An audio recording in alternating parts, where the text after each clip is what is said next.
पटना विश्वविद्यालय का एक गौरवकालीन इतिहास रहा है। ऑक्सफोर्ड ऑफ द ईस्ट कहा जाता था इसे। विश्वविद्यालय में लाइब्रेरी जो एक वाणिज्य जो हमारा कॉलेज है, उसमें एक प्रॉपर लाइब्रेरी की व्यवस्था नहीं है।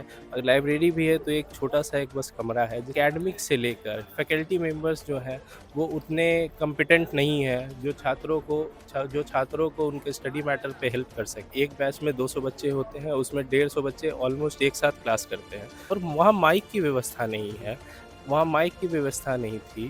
साथ ही साथ मतलब 100 वॉट का जो बल्ब होता है वो लग रहा था। लेकिन पटना विश्वविद्यालय में आप अगर देखेंगे तो यहाँ पे अगर स्टूडेंट्स पढ़ना भी चाहते हैं तो सबसे जो मैंने पहले ही कहा उनको उतनी ज़्यादा फैसिलिटीज़ प्रोवाइड ही नहीं की गई हैं। हुँ, एज़ अ कैंडिडेट मेरा मैसेज यही स्टूडेंट्स के लिए रहेगा कि आप बिल्कुल। लोग जो है पार्टिसिपेट करिए।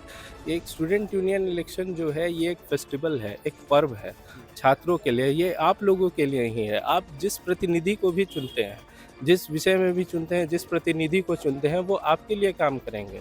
पटना छात्र संघ चुनाव 2026 की शुरुआत हो चुकी है और कुछ ही दिनों में नामांकन की प्रक्रिया भी होने वाली है। पटना विश्वविद्यालय और वाणिज्य महाविद्यालय से जुड़े हर्षवर्धन हम लोग के साथ हैं as a central panel candidate. हमने आपका परिचय दे दिया है, एक बार आप भी लोगों के लिए अपना परिचय दें। जी, सभी को नमस्कार। मेरा नाम हर्षवर्धन है और मेरी एडमिशन 2020 में पटना विश्वविद्यालय में हुई थी, वाणिज्य महाविद्यालय में। मैं ग्रेजुएट हुआ हूँ बीकॉम ऑनर्स से और करंटली मैं उस समय पीएसयू 2022 में वाणिज्य महाविद्यालय का एज़ अ काउंसलर कैंडिडेट भी रहा हूँ। और मैंने काउंसलर का चुनाव भी जीता है और करंटली मैं अभी मेरी एडमिशन पीएमआईआर डिपार्टमेंट दरभंगा हाउस में है। आप 6 साल इस कॉलेज में पढ़े हैं, 2020 और 2026। आपने इस कॉलेज को लगभग सबसे बहुत ज़्यादा समय से देखा है। तो आपने क्या प्रॉब्लम्स फेस की हैं इस यूनिवर्सिटी में? सबसे बड़ी प्रॉब्लम जो है मैं एकेडमिक फ़ील्ड की अगर बात करें तो हमारे विश्वविद्यालय में जो फैकल्टीज़ हैं, फैकल्टीज़ के साथ-साथ आप अगर विश्वविद्यालय में बात करें तो लाइब्रेरी की समस्या है। जैसे मेरा वाणिज्य कॉलेज था, तो ग्रेजुएशन के टाइम में हम लोग सोचते थे कि एक अच्छे विश्वविद्यालय में जैसे पटना विश्वविद्यालय का एक गौरवकालीन इतिहास रहा है, ऑक्सफोर्ड ऑफ द ईस्ट कहा जाता था इसे। ठीक है, तो इस विश्वविद्यालय में लाइब्रेरी जो एक वाणिज्य जो हमारा कॉलेज है, उसमें एक प्रॉपर लाइब्रेरी की व्यवस्था नहीं है। अगर लाइब्रेरी भी है तो एक छोटा-सा एक बस कमरा है जिसमें बैठने तक की लोगों को व्यवस्था नहीं है। तो एकेडमिक से लेकर फैकल्टी मेंबर्स जो हैं, वो उतने कॉम्पिटेंट नहीं है, जो छात्रों को उनके स्टडी मैटर पे हेल्प कर सके। तो इन सभी चीज़ों को मैंने शुरुआत से ही मैं इस पे मेरा फ़ोकस रहा है और मैं देखते आया हूँ, मैंने खुद फेस किया है। तो मुझे लगता है मुझे इन सभी चीज़ों पे काम करना है, बहुत बेहतर तरीके से। तो आपने काम करने का सोचा तो आपने 2026 के छात्र संघ को ही क्यों चुना?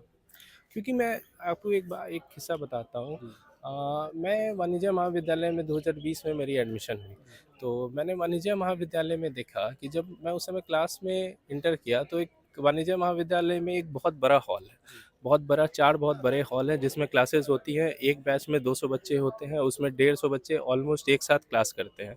तो जब टीचर जब बोल रहे थे तो आप 3 बेंच के पीछे जाएँगे तो वहाँ तक प्रॉपर आवाज़ तक नहीं पहुँचता था। कोई क्लासरूम्स मा बड़े होते हैं पीयू हाँ, के तो बिल्कुल। दिक्कत हाँ, होता है।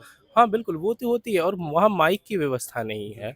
वहाँ माइक की व्यवस्था नहीं थी। साथ ही साथ मतलब 100 वॉट का जो बल्ब होता है, वो लग रहा था, ठीक है? तो इन सभी चीज़ को देख के मेरे मन में आया कि क्या हम इन सभी चीज़ों को बदल सकते हैं? तो फिर उसके बाद मैंने काउंसलर एज़ अ काउंसलर के लिए ऑप्ट किया। मैं विद्यार्थी परिषद से 2 सन 2020 से ही जुड़ा रहा। उसके बाद मैंने एज़ अ काउंसलर कैंडिडेट के लिए मैंने ऑप्ट किया। फिर मैंने चुनाव भी लड़ा, चुनाव भी जीता उस समय और फिर उसके बाद मैंने थोड़ा वाणिज्य महाविद्यालय में इस चीज़ को लेकर काम शुरू किया। काफ़ी मैंने मेहनत की तो आप देखेंगे आज अगर आप वाणिज्य महाविद्यालय जाके देखें, तो वाणिज्य महाविद्यालय में आज तो और बहुत ज़्यादा डेवलप जी। हो गया है, स्मार्ट बोर्ड लग चुके हैं, माइक की व्यवस्था है, प्रॉपर लाइटनिंग है, तो ये सब फैसिलिटीज़ है। तो एज़ आपने वाणिज्य महाविद्यालय के बारे में देखा और भी कॉलेजेस हैं हम लोग के पास और उसमें भी स्थिति जैसे अगर हम साइंस कॉलेज जाते हैं, तो वहाँ पे कुछ प्रॉब्लम्स आती हैं आईडी कार्ड की। तो और कॉलेजेस में आप जनरली क्या दिक्कत फेस करने मिली है कॉलेज वाइज़? क्या आपको दिखती है प्रॉब्लम्स? कॉलेज वाइज़ सबसे बड़ी दिक्कत है देखिए कोई भी विश्वविद्यालय जो है वो पढ़ने और पढ़ाने की व्यवस्था होनी जी। चाहिए। लेकिन पटना विश्वविद्यालय में आप अगर देखेंगे तो यहाँ पे अगर स्टूडेंट्स पढ़ना भी चाहते हैं तो सबसे जो मैंने पहले ही कहा उनको उतनी ज़्यादा फैसिलिटीज़ प्रोवाइड ही नहीं की गई हैं। हुँ। हमारे पास रिसोर्सेज़ हैं, बस उसका यूटिलाइज़ेशन नहीं है, उसका प्रॉपर यूटिलाइज़ेशन नहीं है। तो इन स ये जो जो फैसिलिटीज़ हमें प्रोवाइड की गई हैं, वो प्रॉपर तरीके से इम्प्लीमेंट नहीं हो रहा है, जिस कारण से जो पढ़ने वाले छात्र भी हैं, वो कैंपस में आना पसंद नहीं करते हैं। आप अगर देखेंगे तो अभी इलेक्शन का ही माहौल है।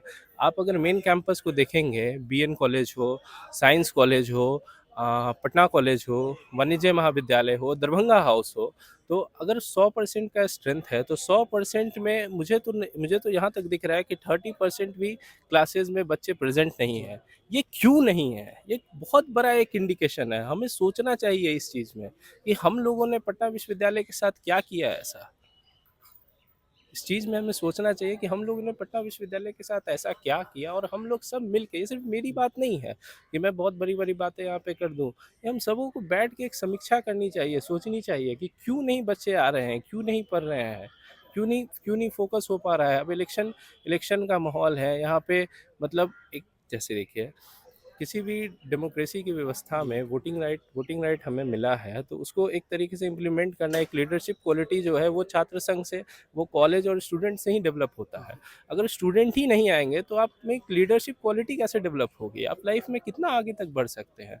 तो मेरा मेरा जो है मेरा जैसे मैंने सोचा है इस हिसाब से, तो मुझे इस पे वर्क करना है, और मेरे पास एक प्रॉपर चैनल है, एक प्लान है इस चीज़ को लेकर के हम वही हम कैसे जानना चाहेंगे इम्प्लीमेंट कि कर सकते आपका क्या विजन है इन सारी चीज़ों को लेकिन प्रॉब्लम्स को लेकर? सबसे पहले तो बात है कि हमें सरकार से, और भी जो हमारे जितने भी हमारे मतलब हमारे में जितनी भी क्षमता है उस चीज़ को इम्प्लीमेंट करवा के, सबसे पहले यहाँ पे फैकल्टी को स्ट्रॉन्ग करने की ज़रूरत है। फैकल्टी को स्ट्रॉन्ग करने की ज़रूरत है, और जब फैकल्टी अगर स्ट्रॉन्ग, देखिए आप एक बात जान लीजिए, कोई भी शिक्षक जो होते हैं ना, वही एक विद्यार्थी की दिशा दशा सब कुछ निश्चित करते हैं। ठीक ना? अगर हमारे पास शिक्षक ही उतने कॉम्पिटेंट नहीं रहे, तो हम क्या ही कर सकते हैं। और साथ ही साथ हमें बच्चों की काउंसलिंग करवाने की भी ज़रूरत है। हम ही सब छात्र की काउंसलिंग करवाना है कि हमें कैंपस में या करियर में आगे बढ़ना है, चीज़ों को समझना है, ठीक है? एक भारत को, बिहार को एक अच्छा अच्छा अपॉर्च्युनिटी प्रोवाइड करना है। तो उस चीज़ को लेकर हम लोग काम एक आखिरी सवाल मेरा रहेगा कि आपका मैसेज क्या रहेगा स्टूडेंट्स के लिए पीयू के as candidate? As a candidate मेरा मैसेज यही स्टूडेंट्स के लिए रहेगा कि आप लोग जी बिल्कुल, आप लोग जो है पार्टिसिपेट करिए। एक स्टूडेंट यूनियन इलेक्शन जो है, ये एक फेस्टिवल है, एक पर्व है छात्रों के लिए। ये आप लोगों के लिए ही है। आप जिस प्रतिनिधि को भी चुनते हैं, जिस विषय में भी चुनते हैं, जिस प्रतिनिधि को चुनते हैं, वो आपके लिए काम करेंगे अगले 1 साल तक, या जब भी अगले छात्र संघ तक वो आपका प्रतिनिधित्व करेंगे। तो इस चीज़ के लिए आप कैंपस आइए, क्लासेस आएँ और क्लास में रहें, और कृपया वोटिंग परसेंटेज जो है उसमें थोड़ा इजाफा हो, ताकि सब लोगों की सहभागिता हो। तो बस ये मेरा मैसेज है एज अ करंट इलेक्शन के मुद्दे को लेकर। धन्यवाद बात करने को। तो इनका विजन बहुत सही है कि कॉलेज में प्रोफेसर्स होने चाहिए, एक अच्छा स्टडी इन्वायरमेंट एक कॉलेज की सबसे ज़रूरत है। ओपिनियन डेली आपको ऐसे ही अपडेट्स पीयू इलेक्शन से देते रहेगा, कैंडिडेट से आपको मिलवाते रहेगा। तब तक धन्यवाद।